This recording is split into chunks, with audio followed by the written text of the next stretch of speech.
serta keluarga para sahabat dan umatnya hingga yaumil akhir. Ya, tidak, saya ingat bulan ini adalah bulan di mana Allah mengabulkan doa. Subhanallah. Hari-hari di mana Allah kabulkan doanya, kemudian ibadahnya juga menyebabkan kita dikabulkan doanya. Kenapa saya singgung? Karena tadi ada yang masih bujangan soalnya.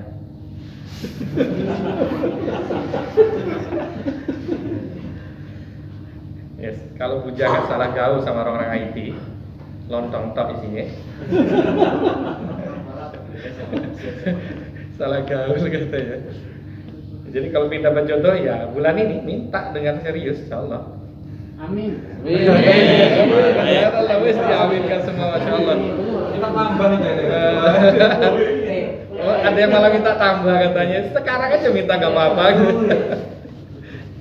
Ya, bulan di mana dikabulkan doa, Bang. Hari ini adalah hari-hari di mana doa kita dikabulkan oleh Allah. Silakan minta apa saja, diizinkan oleh Allah. Hanya syaratnya cuma ada dua. Mudah-mudahan doa itu menjadi dikabulkan oleh Allah. Satu, doanya tidak mengandung keburukan atau dosa. Yang kedua, dia tetap menjaga silaturahim. Dan subhanallah, hari ini Anda menjaga silaturahim semua, dan doanya jangan mengandung dosa, ya berarti doa Anda akan dikabulkan oleh Allah. Amin. Amin. Ya, inilah hari ini saya ingin bicara mengenai keutamaan manusia sih sebenarnya. Tapi mudah-mudahan bisa masuk hubungan kita dengan bapak-bapak ini yang ada di IT ini. Maksudnya begini, ketika kita bicara manusia, ada dua amanah besar yang disampaikan oleh Allah kepada manusia sebenarnya. Kenapa kita diciptakan? Itu terangkum di dalam surah Al-Ahzab 72. Di mana Allah sampaikan, "Auzubillahi minasyaitonir rajim, inna aradna al-amanata 'alas samawati wal ardi wal jibali fa abaina ayyahmilnaha wasfaqna minha wa hamalaha al-insan. Innahu kana zaluman jahula." Di mana Allah itu sungguhnya telah menawarkan amanah itu kepada langit, kepada bumi dan kepada gunung. Semua menolak karena takut berkhianat. Amanah itu kemudian diambil oleh manusia, kata Allah. Nah, pertanyaannya apa sih amanah itu? Ada dua. Yang pertama akan kita bertemu dalam surah Ad-Dzariyat ayat 56. Allah berfirman, "Wa ma khalaqtul jinna wal insa illa liya'budun." Bahwa manusia tidak diciptakan, ya, jin juga, kecuali dia beribadah kepada Allah. Jadi amanah pertama itu adalah amanah penghambaannya kepada Allah, bahwa kita ini manusia adalah manusia merdeka. Kita tidak ada di bawah penghambaan manusia dengan manusia. Kita adalah manusia yang merdeka, manusia yang bebas. Kita hanya bisa diatur dan menghambanya kepada Tuhan kita. Contohnya itu maknanya, mana penghambaan. Jadi kita semua manusia merdeka, sehingga tidak ada jarak di antara kita, sehingga tidak ada pelevelan di antara kita. Semuanya sama, semuanya merdeka, kecuali penghambaannya kepada Allah. Yang menarik yang kedua itu adalah amanah kepemimpinan.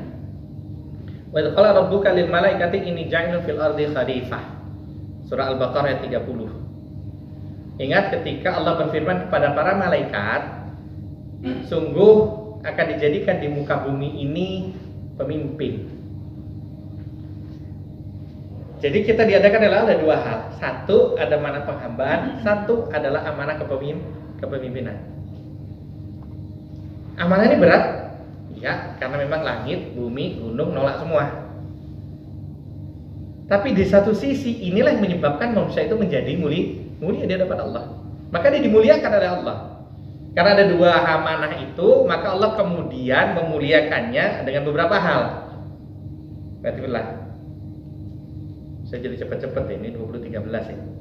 Lawan saya juga khawatir, saya ini baru habis makan semua, gitu kan? Wis bengi-bengi koyo ngene. Isinya pengajian, manis sih, campurannya paling manis itu. Noleh sedikit itu sudah paham begitu, Pak. Walaupun sebenarnya kalau kemudian Anda semua ini akhirnya tertidur, berarti pengajiannya sukses. Karena salah satu dari nikmat pengajian itu wa nazalat alaihimus sakinah, diturunkan kepada mereka ketenangan. Ini saking tenangnya tertidur itu berarti sukses sudah itu, subhanallah.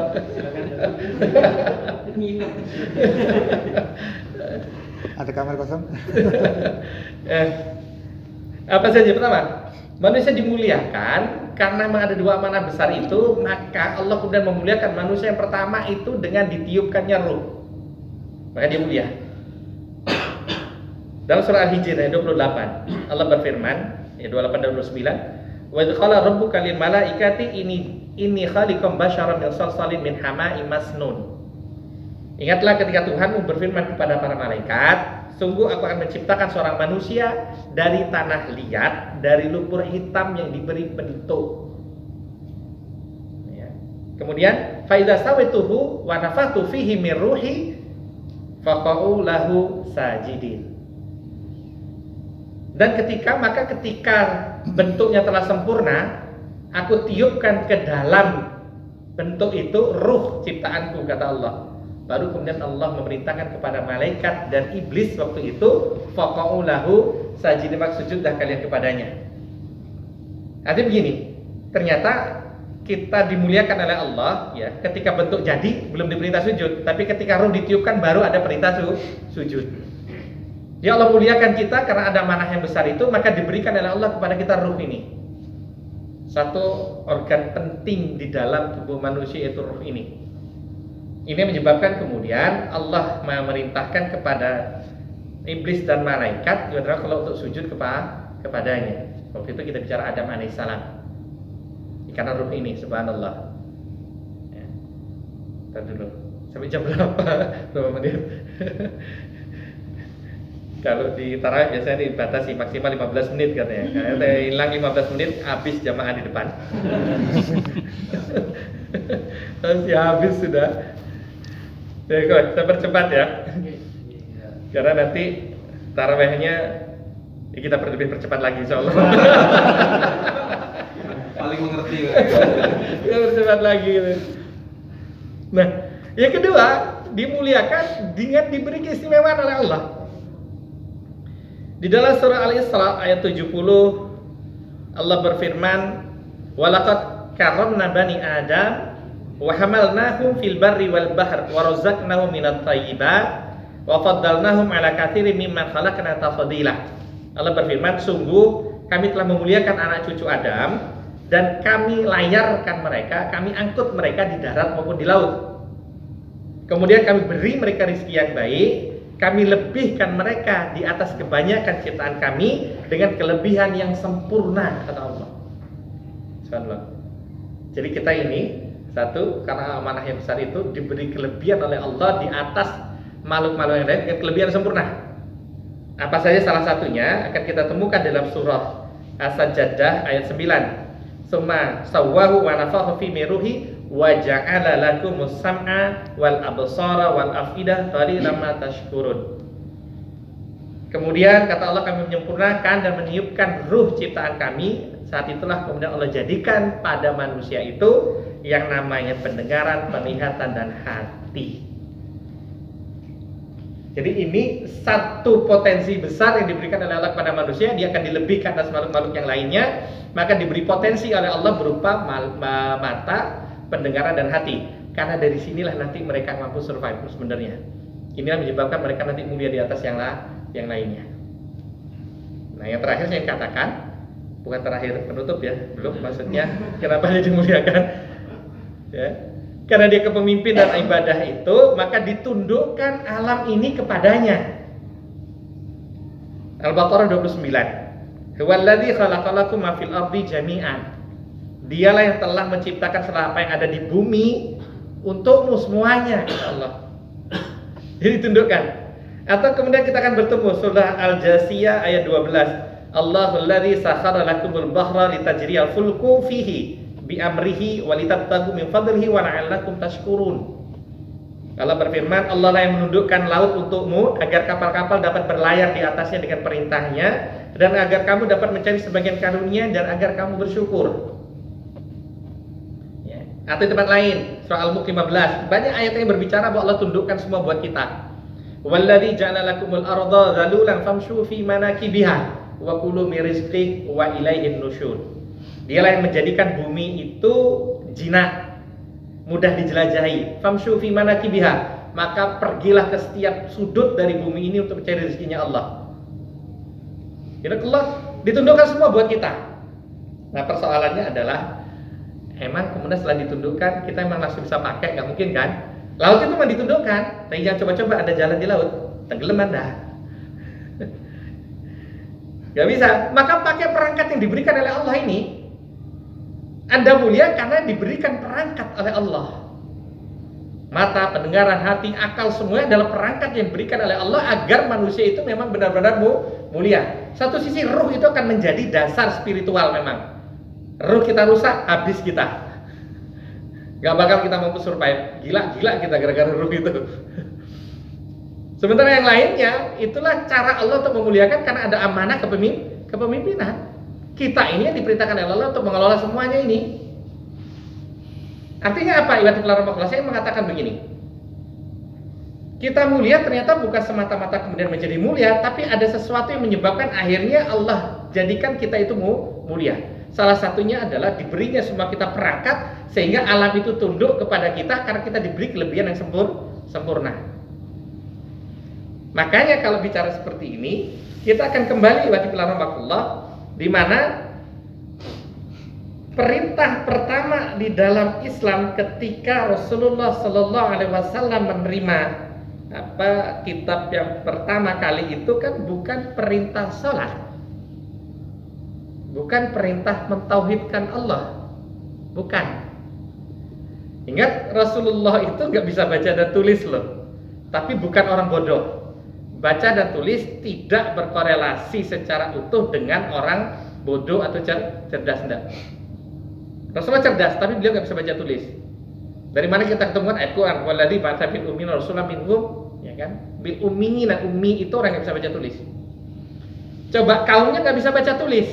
Ketika Quran turun pertama kali, perintah yang pertama diminta oleh Allah adalah perintah baca.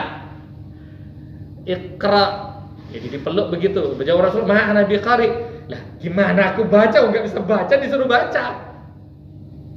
Jadi perintah pertama yang diminta oleh Allah kepada kaum muslimin itu ada perintah baca. Kepada kaum yang nggak bisa baca tulis, dia suruh baca. Kalau kita mau kemudian melihat kenapa, coba bayangkan, mereka nggak kenal dunia luar, mereka hidup di gurun pasir, mereka itu hanya penggembala kambing dan segala macamnya. Tiba-tiba pun diomongin, gitu kan, Anda ini adalah pemimpin muka bumi ini, kaget nggak? Lah keluar kampung aja nggak pernah tiba-tiba dibilang, wah Anda itu akan menjadi pemimpin. Maka pertama diperintah oleh Allah sudah baca semuanya, belajar semuanya, kuasai semuanya. Baca alam raya ini, baca semuanya, subhanallah. Makanya ketika bicara mengenai ulul albab, Allah kemudian menggabungkan antara kesalehan secara ruhiyah dan kesalehan secara fikriyah. Orang saleh itu dia zikir tapi juga berpikir. Enggak melulu kemudian megang tasbih jangan mana, bukan begitu. Orang saleh dua-duanya. Subhanallah. Artinya apa saya mengatakan begini? Makanya ketika melihat penciptaan Adam, ketika itu setelah ayat 30 ayat 31 gitu kan, sebenarnya kan malaikat protes, "Loh kenapa Adam menjadi pemimpin?" Gitu loh. Kenapa? Nanti ini bahaya, masih menumpahkan darah segala macamnya. Tapi akhirnya di ayat selanjutnya Allah kemudian menampakkan kepada malaikat, kenapa kemudian dia jadi pemimpin? Ternyata karena kelebihan cara berpikir dan belajar, subhanallah. Jadi begitu. Nah ini menjadi penting. Makanya kalau kita lihat nanti iwati fillah rahmatullah, saya mencatat di sini, ya, ini agak panjang, cuman saya potong iwati fillah rahmatullah.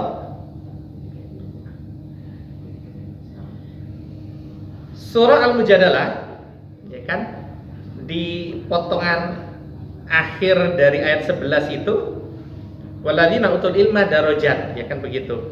Ya. Jadi wa rahmatullah yarfa'illahu alladzina amanu minkum walladzina utul ilma darajat wallahu bima ta'maluna khabir. Di mana Allah kemudian melebihkan orang yang berilmu 1 derajat dibandingkan yang lainnya. Allah lebihkan itu. Nah, ini rahmatullah. Kalau kemudian kita mengacu lain lagi di dalam surah An-Naml ayat 15 menjadi luar biasa. Allah berfirman pada ayat ini, a'udzubillahi minasyaitonir rajim, wa laqad ataina Dauda wa Sulaimana ilma wa qala alhamdulillahilladzi faddalana 'ala katsirin minal ibadil mu'minin. Dan sungguh kata Allah, kami lebihkan ilmu pada Daud dan Sulaiman. Maka mereka kemudian mengatakan, segala puji bagi Allah yang telah melebihkan kami dari banyak hamba-hambanya beriman. Berarti fillah, dari sini saya ingin memulai. ternyata orang yang mampu menguasai ilmu dan dia belajar cepat di situ dan dilebihkan di atas yang lain, kalau kembali kepada Quran ini, mesti dia akan sebagaimana Daud dan Sulaiman. Salah satu kerajaan yang tidak akan pernah berulang lagi dengan besarnya kerajaan itu adalah kerajaan Sulaiman. Tidak akan pernah berulang lagi atas doa Sulaiman. Bahwa beliau minta satu kerajaan yang nanti kerajaan ini tidak akan bisa disaingi yang lainnya, dan Allah kabulkan itu. Yang saat itu kelebihannya memang kelebihan ilmu, semuanya tunduk kepadanya, sampai yang nggak kelihatan juga tunduk. Bahkan satu peristiwa, saya katakan satu peristiwa menarik, ini menjadi tantangan. Nah, bapak-bapak ada di IT ini nanti, begitu ya, akan ke situ lari kita. Jadi begini, waktu itu Hud ngasih tahu di situ loh ada satu negeri, gitu kan? Kemudian disampaikan siapa yang bisa memindahkan singgasana itu. Pertama yang jawab itu Ifrit dari kalangan jin. Aku bisa memindahkan itu sebelum engkau berdiri dari tempat dudukmu. Tapi setelah itu disampaikan dalam Al-Quran, ada orang yang berilmu, ahlul kitab, kemudian menyampaikan kepada Sulaiman, aku bisa memindahkan itu sebelum engkau berkedip. Selesai ngomong sudah di depannya. Jangan katakan itu kekuatan jin. Jinnya udah ngomong kok, aku bisa memindahkan dengan sebelum berdiri. Ini enggak, ini tantangan kepengetahuan. Artinya apa? Ketika Anda bisa menguasai ini, maka sungguh negeri Anda akan menjadi negeri besar. Maka Anda akan dimuliakan di atas manusia yang lainnya. Subhanallah. Maksud saya, bapak-bapak ini ada di tempat itu. Ada di tempat yang bapak bisa dimuliakan oleh Allah, subhanallah, yang juga akan menyebabkan negeri ini menjadi negeri yang besar. Karena perkembangannya luar biasa. Salah satunya Quran itu menjadi tantangan pengetahuan kepada seluruh alam. Dia memang diturunkan menjadi tantangan pada masa-masa selanjutnya, karena akan ada sampai yaumil akhir. Maka saya katakan tadi, di situ letak kemuliaannya, subhanallah, dari proses belajar, dari proses menguasai itu. Dan bapak-bapak ini ada di teknologi itu. Artinya apa? Bersyukurlah gitu ya. Saya katakan bahwa Anda ada di tempat yang ternyata di dalam Al-Quran tempat ini dimuliakan oleh Allah. Artinya apa? Baru tadi ngomong salah akhlaknya itu tadi. Anda itu telah dimuliakan oleh Allah. Jaga kemuliaan ini. Tunjukkan bahwa kaum muslimin itu memang ketika memegang ini, dia mampu berkembang dan menjadikan itu besar, subhanallah. Kalau nggak percaya, Bapak keluar dari situ